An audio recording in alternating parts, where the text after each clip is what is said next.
In each scenario, this is not a lose-lose situation. This is a win-win situation. Am I supposed to feel bad for Jason in any sense here? Because this is not a bad alternate reality. Well, thank you very much for the compliment. I really appreciate it. Yeah.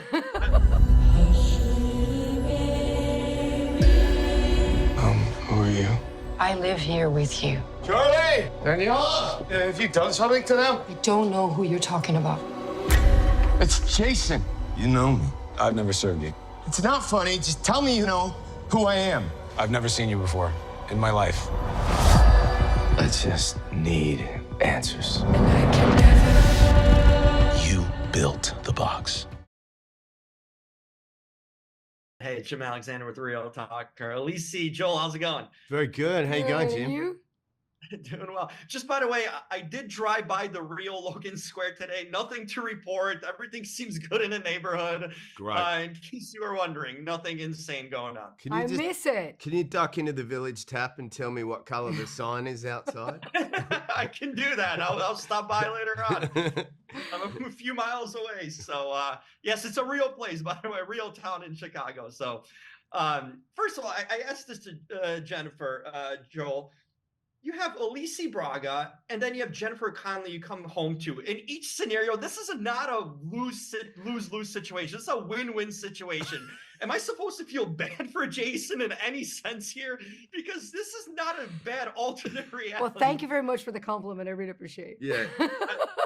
Jason, Absolutely. Jason is definitely a lucky person. I think, listen, I think one of the cool things about the shows, by the way, I really want to see the scene where you run into Jason too and just crack his carrot, just punch him upside the head. Or get to have a conversation with him. Anyway, Beautiful. but I one of the big takeaways of the show for me is that, I used to say sometimes I'd have a bad day and I'd pick up the newspaper and see all of the people that are usually written about in a newspaper are generally having a terrible day, or a country is having a terrible time. And by looking outside yourself, you realize just how lucky you are and having gratitude. And the whole show underlines gratitude for me on the narrative of Jason 1 is a guy who thinks he's sort of flatlined in life and hasn't really achieved the goals that he wanted to achieve. Feeling a bit down on himself, is then ripped away from that life and embarks on this incredible journey, helped by, as you mentioned, the excellent Alice Braga, only to realize that to be taken away from this life is what reminds him of how desirable and how great it was. You guys have been part of some interesting twisted films. Alice, you did Hypnotic, a movie that kind of twists little realities. Joel, you were part of one of my favorite movies of all time, The Gift. Was this show one of the most kind of reading the scripts, most surprising or kind of mind-bending thing you guys have read or been given to? Is it up there? Oh, absolutely. I still haven't untangled my brain from a year ago when we finished the shoot. I think the amount of questions that both of us, I know you did as well, Totally. posed Blake about each world and the point of view of this character, what does this character know? What do they not know? All of the myriad of possibilities that were created in this petri dish that he created on this alternate reality but suburban human landscape was definitely mind-bending. And then on a practical level, acting opposite people in order that ultimately I could be doing a scene with myself or doing fight scenes with myself. All of those physical and mental like day-to-day work challenges were tough as well. So yeah, mind-bending. Yeah, mind-bending, and the endless possibilities of creations of paths and stuff like that. It's a challenge, but a beautiful challenge to face as an actor when you're trying to track, and for everyone, I think, on the show, like for the entire crew, art department, screenwriters, DP, the director of photography, everyone, props.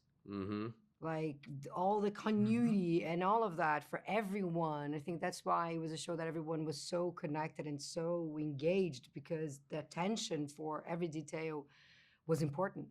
So in front of the camera and behind the camera, it was a challenge, a collective challenge. And those sort of, the nature versus nurture question of character shifts in this is, for the most part, we've talked a lot about this, is that we're all, the base level foundation of who we are is essentially the same. But then if you're talking about splitting off at some point in your, say, 40s or whatever, it's like, for the most part, each of those Jasons are really the same person, but there are subtle differences about, wealth. How does being successful change your swagger, the way you dress? How does being unsuccessful or feeling a bit flatlined affect your rhythms and your intentions throughout the day and the way you move about the world? So these subtle differences in character, multiple characters, rather than, there's definitely a difference physically or, visually. I thought those subtleties became a real fascinating puzzle as well. Yeah, your behavior towards the world and about choices. Yeah. Well said. I've been a big time fan of both of you. Good to finally catch up with both of you. Awesome show. Keep on doing great work. Thank you so much. Thanks, Enjoy Tim. Chicago. I miss Chicago. I will. It's beautiful and warm now here. So I bet. Thank you, guys. Take care. See you, Jen. And I can never